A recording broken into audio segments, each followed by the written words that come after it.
What's up, everybody? Sparrow with a Gun here from Sleepless with another episode on Elite Dangerous.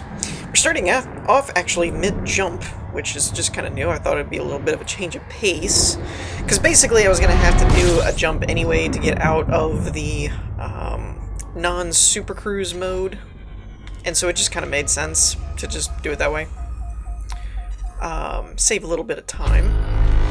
Now, let's see. I do have a fairly decent route planned out today, I think.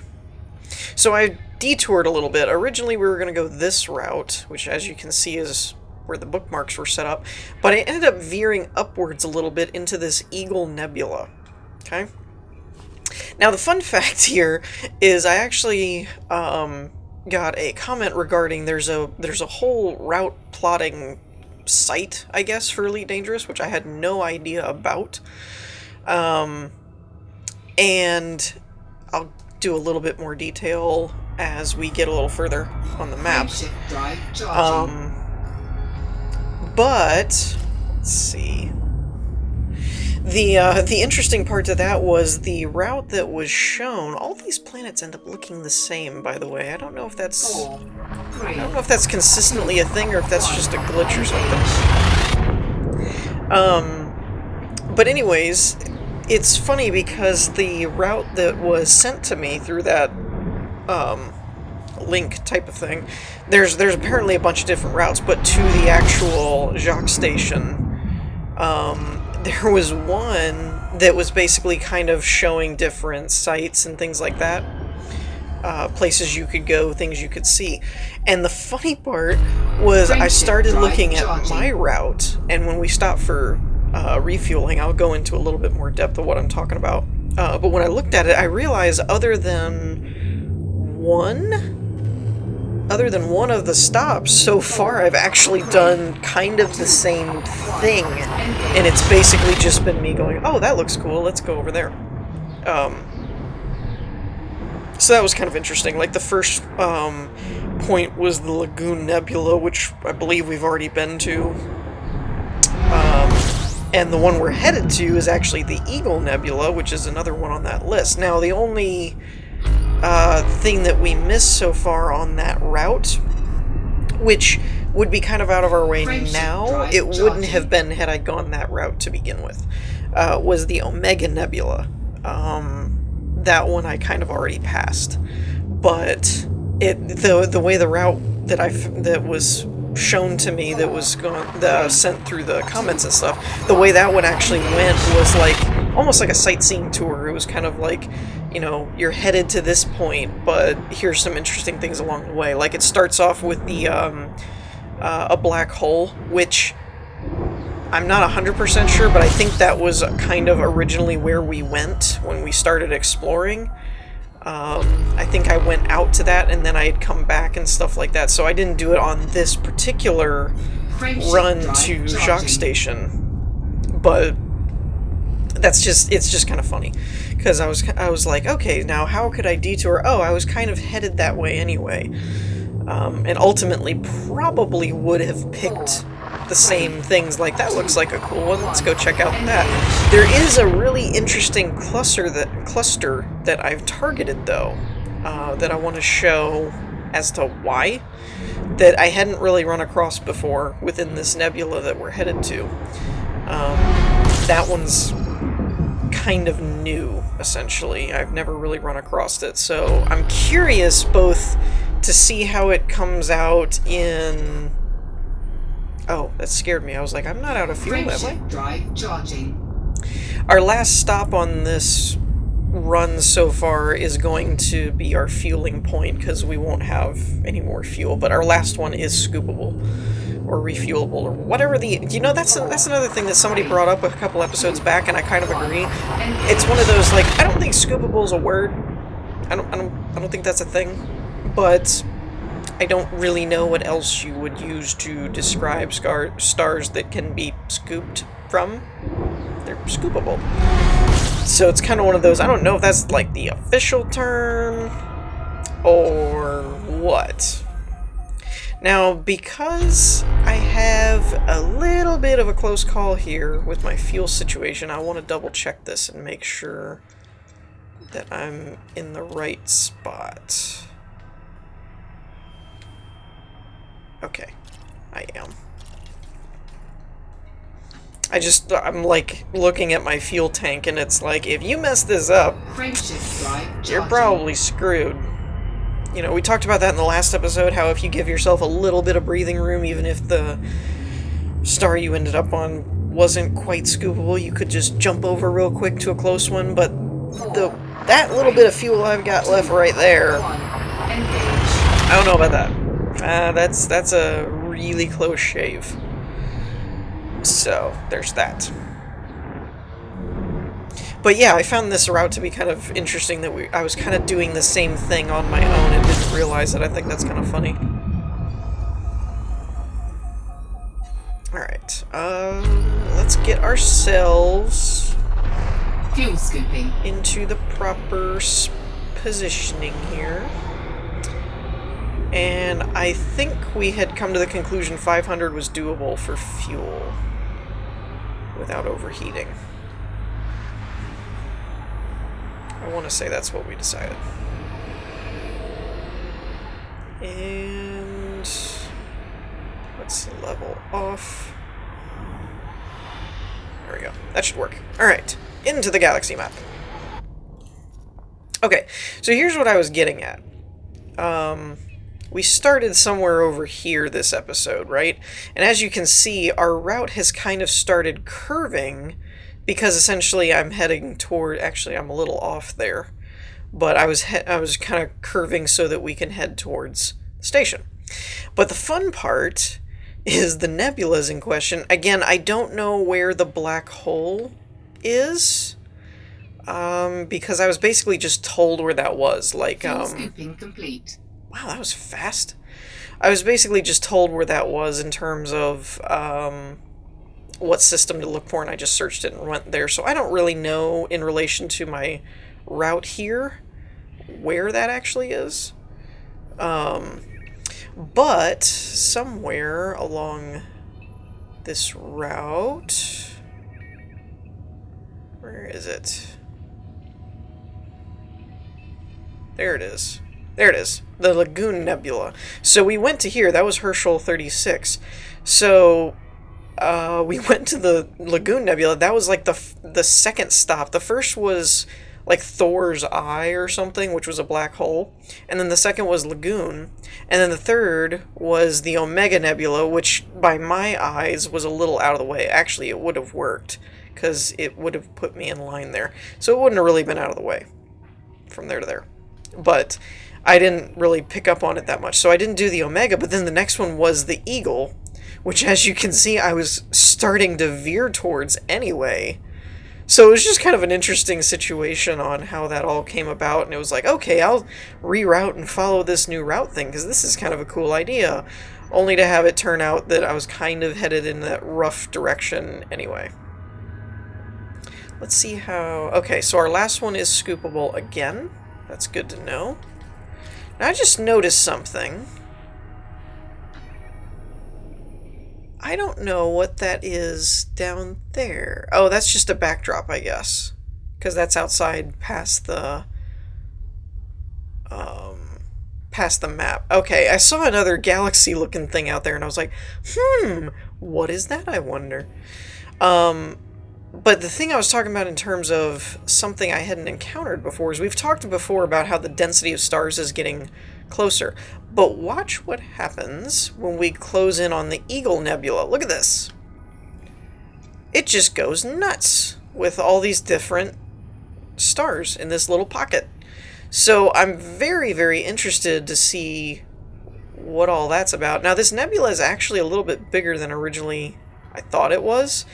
But it looks like the rest of it kind of goes back to a normal dispersal, and this cluster right in here just looks so interesting to me. So that's what we're shooting for today. We're going to see what that looks like. That's the idea anyway.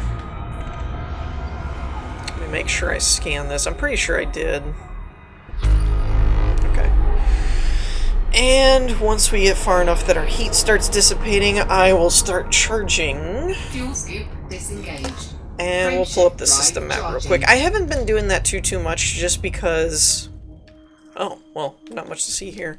I haven't been doing the system map, bleh, can't talk today, too much. Mainly because... 4, 3, I don't know, for me it's kind of like, if I'm not going to bother going and looking and scanning them, then I don't really care what's there, type of thing. Like right now, I'm on a mission. I have an objective. And so I'm not really looking for whatever different planets and things like that, that, you know, oh, that looks like a cool planet, let's stop here for the rest of the episode, you know, that kind of thing. Well, now this is interesting. fuel scooping. Okay.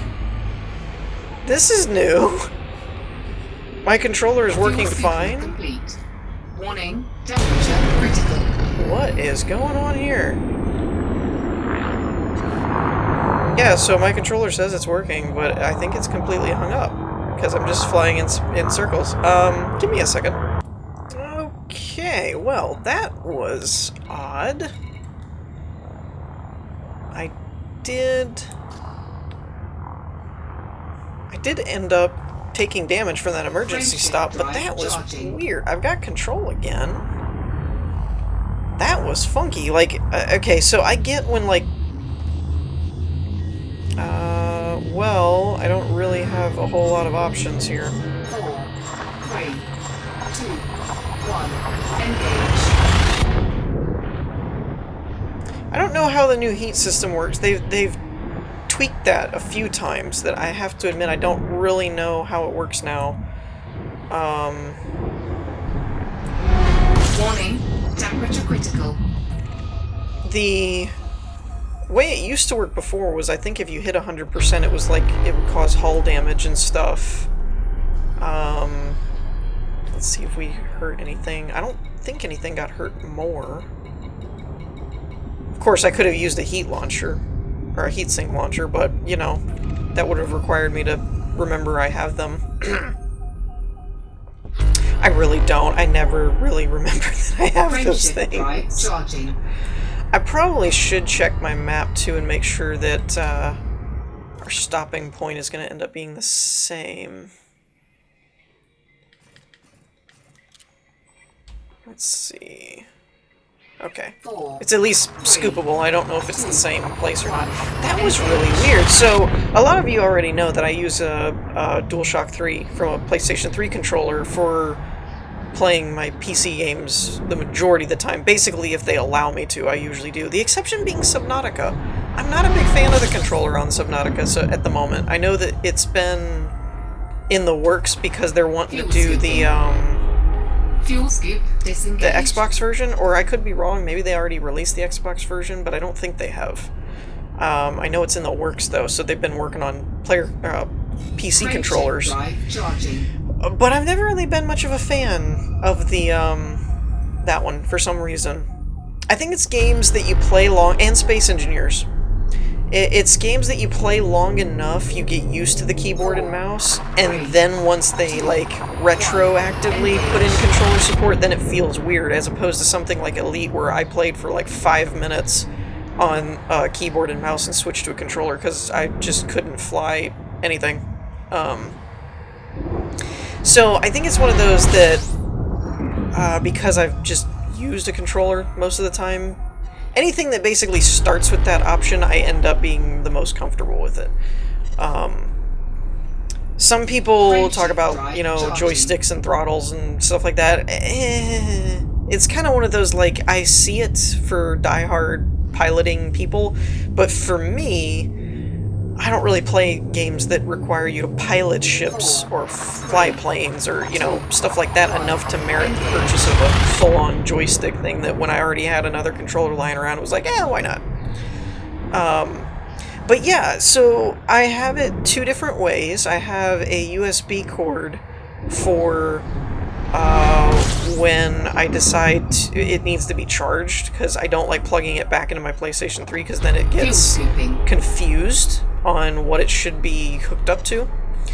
Fuel skip disengaged. So I have just a cord I use on my PC, and then I have a Bluetooth connector for when it's charged, so that I don't have to mess with cords and cables and whatnot. So that works out pretty good usually, and normally the Bluetooth stuff works fine. I do have on occasion stuff like that where if you don't use it for a long time, like if you walk away and go AFK and you leave the controller sitting, it'll like turn itself off like a sleep mode. But that's not what just happened a minute ago. I was like using the analog stick. I was pulling back on the stick, or forward, or whatever I was doing, and the light's still on. Like, it showed me that it was there. It wasn't like a dead battery. It has 3/4 of battery charge, and the ship just kept spinning. Just decided it didn't want to turn around or stop doing anything. So I don't know what that was. That was kind of weird. Fuel skipping. Okay, so I'm pretty Fuel skip sure disengaged. this Frameshift drive next charging. one is our fueling stop. Yeah, okay. So yeah, that was really funky. I don't know what that was. Besides very odd, because it was that. 3. But I've had times before where, like, I ran it too close to the battery and the battery died or something like that, and it, you know, crashes on you while you're playing, and your ship just starts flying into space because you can't control it. The one thing I don't like, and I understand it from a game developer point of view, because I've worked on my own stuff and things and went to school for it, so I mean I know how some of that works. I just wish there was a way around it, was the idea that basically if a controller gets disconnected or something, that the keyboard and mouse or some other control system doesn't immediately like pick back up. But generally speaking, it usually has certain checks and balances as far as like when the game loads, it'll check for new input. When, you know, you tell it in the options menu to save, it'll check for new inputs. You know, things like that. It has specific checks along the way to see if you switched anything, and usually just your controller dying isn't one of them. I apparently have 32,000 credits in Imperial bounties. Did not know that. So yeah, I get it. I do wish some games could find a way, or there'd be an easy way to check that, but it would basically be in like the update method, where it's like every frame checking to see if your controls change, and that would just be very bad and annoying. Actually, we have quite a few scoops along the way, though, ironically enough, we're actually... our second to last jump is actually where we're going to refuel off of that one. That's interesting. I could probably get rid of those two bookmarks down here, since we didn't actually go to those places. I do think that should also be a thing in another update or something, where they can toggle the bookmark location. Right now you actually have to go through and find the one that you're looking for, which I actually think it would be cool if there was a bookmark or delete option in the same place, like toggling them one to the other kind of thing. That would be a convenient idea, I think. Are these alphabetical? It looks like. Okay. Okay, so we're good to go now. So it's the second to last jump I need to pay attention to. So as we get down on our tank, I'll have to check again. I think we can get to the Eagle Nebula, though. I'm pretty sure. Frameshift drive We started at like 32 or 28 jumps or something like that. We're moving along at a decent clip, so I think we'll be able to make it. But it just looked really cool, especially when it was on that plotted route anyway, and then when I looked in the map and saw like all the star clusters and stuff, it was like, ooh, this looks kind of cool. I like it.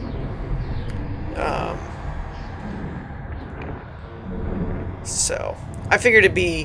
One thing I'm interested to see is, since all of those are so close together, but yet they're not within the same bounds of the system. Fuel scoop disengaged.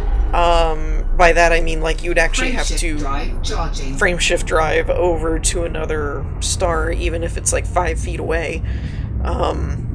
I am curious though to see how the game handles that. Like if I look over to my right, is there going to be another really bright star even though I can't get there without a frameshift drive? Actually, you know, that's something that I've been curious about, but really just never had the patience or the time to test.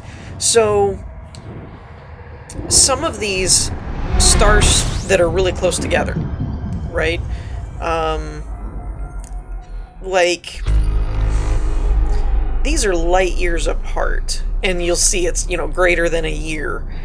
But one thing that I wonder about is, how do I put this? Is that basically a smoke and mirror effect where you can't get there from here, and you have to frame shift in order to load in the new area? Or is it just so far away that it's not feasible for you to get there, kind of thing? That's what I'm wondering about. Because I could see like this being a loading screen, and then when you get there it loads in new data, so there isn't actually a coherent, massive galaxy-sized world in play. That I could actually see them doing because it would make it much more efficient on the game engine itself, rather than having to have this constant world always loaded. You could have constant world that's basically statistical data, and there's nothing there until the game determines I need to load this, and then it basically pings what data it needs. I could see it doing that. In fact, that's probably how they're doing it. But it was always a curiosity to me where, like, if I decided I'm not going to frameshift drive, and you know, one of those crazy harebrained fan ideas of, like, you see that one guy that left Elite running constantly at full throttle in a certain direction, and now he actually reached another star without using a frameshift drive, but it took him a year of not shutting the computer down. You know, stupid stuff like that, where you're like, someone actually did this, you know. Things of that nature. Let me double check where I'm at so far. But I could see, I'm curious as far as if somebody did something like that, would it basically work? Or would it be, oh, it didn't account for that, you know? Actually, we frameshift, or fuel scooped enough that now our last stop we can actually scoop on, so we managed to make another jump off the little bits that we're picking up here and there. But yeah, I've always been curious about that in terms of how they actually set the game up, basically. I can't actually see them having a physical completed world or galaxy that's out there that you can reach without loading. You know, so there's that. I mean, realistically, most anything with a loading screen or an instance is kind of done in that way. It's not actually things that are connected. A lot of connectivity within games are basically illusions. Much like I said, there's talk of things that are like games with no loading screens, and it's like, well, yes and no. I mean, technically there is still a loading screen, it doesn't come up and say loading with a little swirly thing. It's like this right here is basically a loading screen. But it's done in a way that you don't see it. It's a mask, basically. And so you get games like Elite and stuff that technically have no real loading screen, and it's cool. When you can cover it up like that, it makes it a little bit more immersive. Another big one that nobody ever seems to really think about, but when you bring it up, they're like, oh yeah, that does make sense. Elevators. Elevators in typical next-gen games and stuff that have tried to cut down on loading screens and things, elevators are basically a loading screen most of the time. The elevator itself usually doesn't go anywhere. It just, you know, you change whatever's around you and then open it up and you move 2 floors down. You know, unless it's one of those where you can go the elevator, you can take the stairs, then obviously the environment's all loaded. But in those games where, like, you can't access the roof You can't handle the roof. You know, like in a scenario where you can't get to the roof unless you take the elevator kind of thing. Those are basically hidden loading screens, which is cool. I like it when games do that, because it doesn't seem as tedious as like, ugh, I gotta wait for a loading screen. You know, actually, this one Elite's done a pretty good job of that in terms of, like I said, it is a loading screen when you frame shift somewhere, or hyperdrive, warp, whatever. I think we all came to the same conclusion that hyperdrive was kind of the general consensus, I think. But like, you can see your panels, you can look around, stuff on your HUD does things and adjusts. It's not like a static, here's an image, look at the pretty screen swirling logo, you know, stuff like that. Things of that nature. So I mean, there's definitely merit to it, but in the under the hood sense, there's got to be some kind of loading screen, unless you're doing pop-in loading, which is, that's one of those I've seen it done really well and I've seen it done really bad depending on the game. But disengaged. you know, there's some games where you never see it because the distance is so far out that it loads things long before you're ever gonna see them. You know, the fog out in your distance fog out in the distance basically. By the time you walk through that, or things become seeable, visible, you know, everything's already loaded, so it just looks like you walked into a new part of the area. Witcher 3 does that a lot in terms of it has a really good pop-in loading distance in terms of every once in a while, if there's a lot that it has to do, then you'll see it. But most of the time, it does a pretty good job of covering it up. Like, you don't usually see a lot of like, oh, that plant wasn't there a second ago, or at least in my experience. Let me double check where we're going. All right, so we're getting pretty lucky here with our scoopable stars. It might be another reason that this is planned, like this is along the route kind of thing, is because the plotted route ends up taking you to scoopable stars and stuff more frequently than it doesn't. Actually, now that I'm looking at it, we shouldn't have to worry about it, because it looks like every point from here on out is scoopable. So we should be good to go. We should just be able to stop when we need fuel, basically, or when we can't get any further. I love that this doesn't have a skybox, though. Like, that nebula that we're headed towards is getting closer. I love that.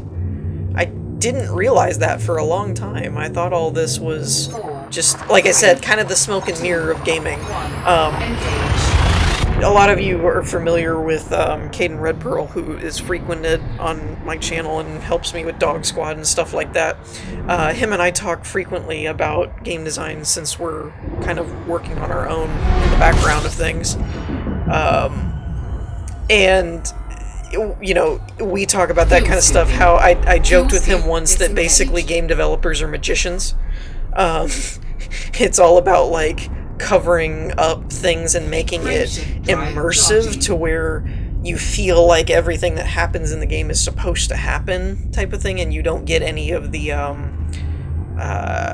you know, the trap doors and the holes in the desk so that you can pull the rabbit through the hat, you know, those kinds of things. You just see the trick,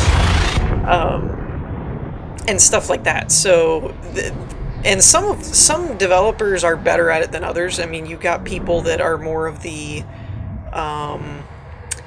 innovative in terms of what a game can do versus how well it's immersive, you know, or how immersive it is, not how well it's immersive. That doesn't make sense. But it's kind of like Minecraft is a good example. It doesn't cover up a whole lot. There's not a lot of paint on that. But what it did, since nothing really up to that point had done it the way that it had done it, it was very groundbreaking at the time. you know, you've got tons and tons and tons and tons of clones now, and things that, you know, it seems like everything under the sun has to have a crafting system and a mining system now, or it's not a game anymore, you know. Which, again, I don't, I'm one of those people, I don't mind that kind of stuff when it's appropriate to the game. I hate it when it's shoehorned in, because then it's like you're just trying to capitalize on the success of something else, but it doesn't really work for your game.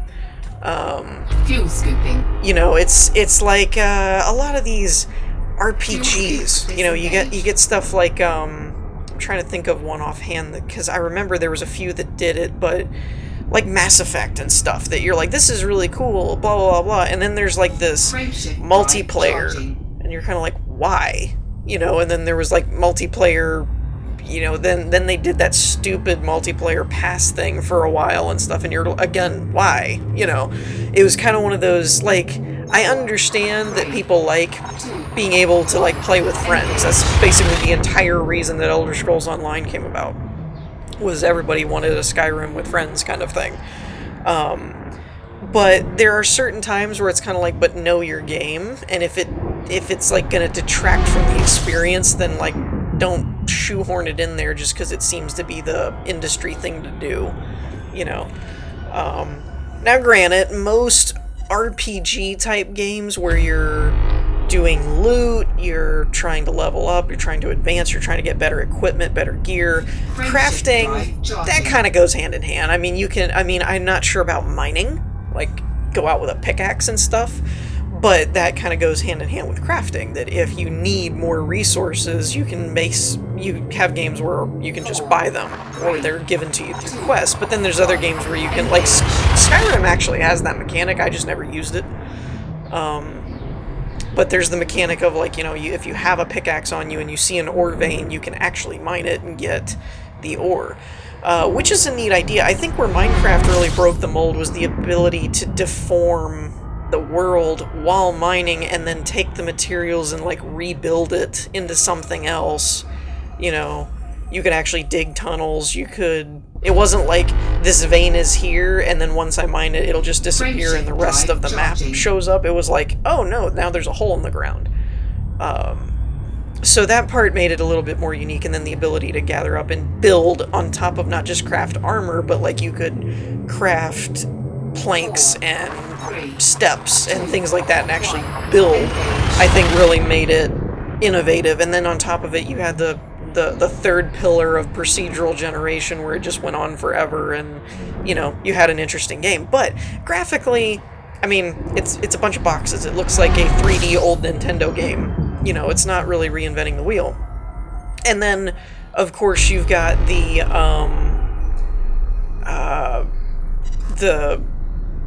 wow, I completely lost my train of thought. Something came up on my screen, and it really derailed that.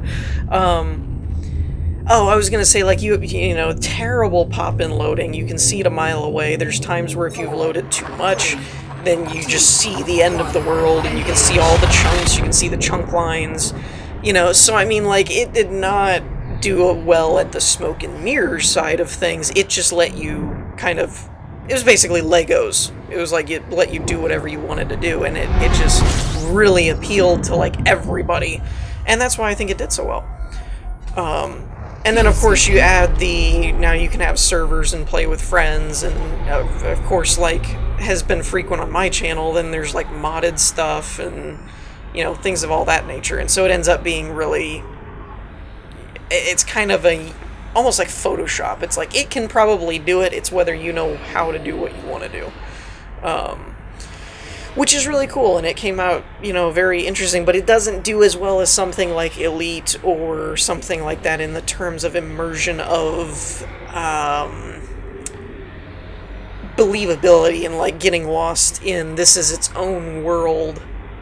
You know, it's still very, I call it very gamey. Like, you can see the game components and things, whereas this, it covers up its loading screens. A lot of your menus are done through interactive HUD on your ship and UI and stuff like that.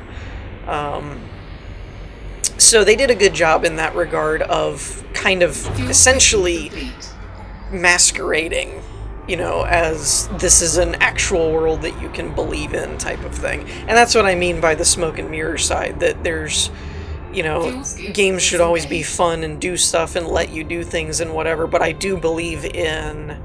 I've always been a proponent of immersive stuff. I was a huge fan of the original Assassin's Creed when it first came out, because they actually basically made it to where there was a game within a game. That it was like, outside of the Animus, you didn't have your HUD, you didn't have your health bar, you didn't have ammo. And then it was like when you went into the Animus to relive the ancestors, now it was like your health was how synchronized you were, and if you desynced, you had to go back and redo the memory again, and it was like, oh, this is cool.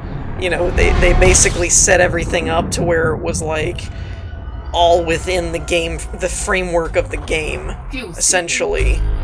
To where nothing you did really felt like it wasn't part of the story, that it was like, oh, this is just the main menu of the game. No, this was like, it was all part of the game's fiction, I guess, is what I'm going for. Which was really, really cool and really neat how they did all that. Even the invisible walls. Most people that have played any kind of game that is, you know, probably pre-PS4 era, you know, even PS3 stuff has invisible walls. Skyrim has invisible walls. You know, so it's kind of like, at some point you hit a wall. I guess technically even stuff like Elite does, because when you go to the outer edge of the galaxy, eventually there's nowhere for you to go, so it's kind of like you could consider that a wall. But that's not really invisible, it's just a barrier of the game. Whereas Skyrim, Fallout, stuff like that, even though they're open world, you'll reach these places where it's like, nope, you can't jump over that, or you can't get there from here, you have to go through the door. But they're all things that, like, realistically in the real world, there's stuff you could grab, there's things you could climb on, you know, you could get there. It shouldn't be a problem, but it is. And I love how Assassin's Creed handled it with, like, you're not synchronized with the memory yet, that you can't recall what's over there. And so there's a barrier here, and it gave you the Animus digital. It wasn't just like you're running an open space, why can't I get there? It was like, no, this memory segment hasn't been unlocked yet, you know. So all those kinds of little details to make the menus and gameplay and stuff and loading and things feel immersive is fun to me. I like those. Now there's some that don't really need it, you know. But for the most part, it's really welcomed to me when I see it. When I see something being really, really immersive, I really enjoy it most of the time. And I like to see how developers come up with ways in which to do that. Like, how do you come up with a menu system for this game to where it makes sense? Like this stuff, it's like, oh, we'll put this in a panel off to the side, and that's your navigation panel, and this is, you know, I'm sure those guys have a lot of fun coming up with how they're going to implement the menus and UI and stuff, but yeah, so that's my rant on loading screens. It's not like I have put a lot of thought into that or anything.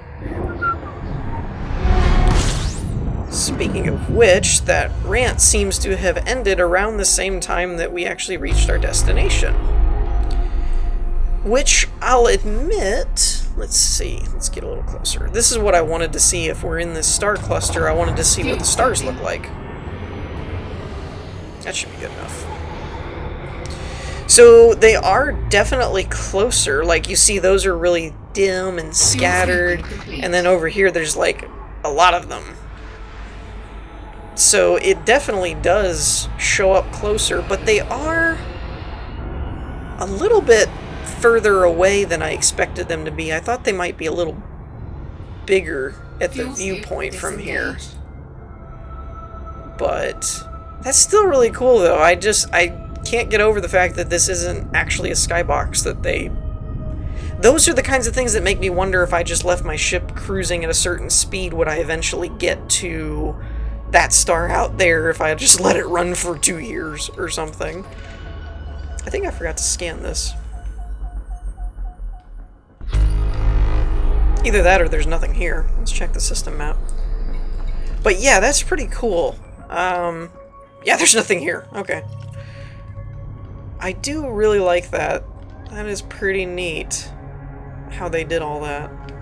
Because this is a really, really dense star cluster.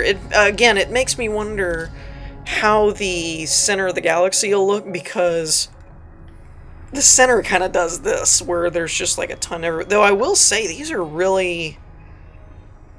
I don't know, this is a very odd map generation here. Like, everything's kind of in a grid, like from here to here, and, you know, from here to here. Everything's kind of in a little box here, which is interesting. But it kind of was a little mini center of the galaxy type of thing, where you see all the stars in one little cluster. Though I guess I am a little further than some of the other ones. Like this one, there's one right next to each other, it looks like. Sorry, it's kind of confusing in this mess. What is the distance? It doesn't... Oh, yeah, it is. It's 1.62 light years. That's the only thing. Even if it was traversable, like even if you could get there, I do wonder if you'd ever get there at the light years thing, though. I guess you could, because somebody told me that when you're full throttle in Super Cruise and it has the C indicator for speed, somebody told me, I don't remember how the actual term came about, but somebody told me that basically means light speed. I don't know if that's actually accurate or not, but if that were true, you would be kind of looking at it like, you know, it would take you like 1.6 years or whatever to get to something if it's that many light years. So anyways, I think we're going to wrap things up here for this episode. In the meantime, I hope you all enjoyed. If you did, leave a like, and I'll see you all next time. Peace!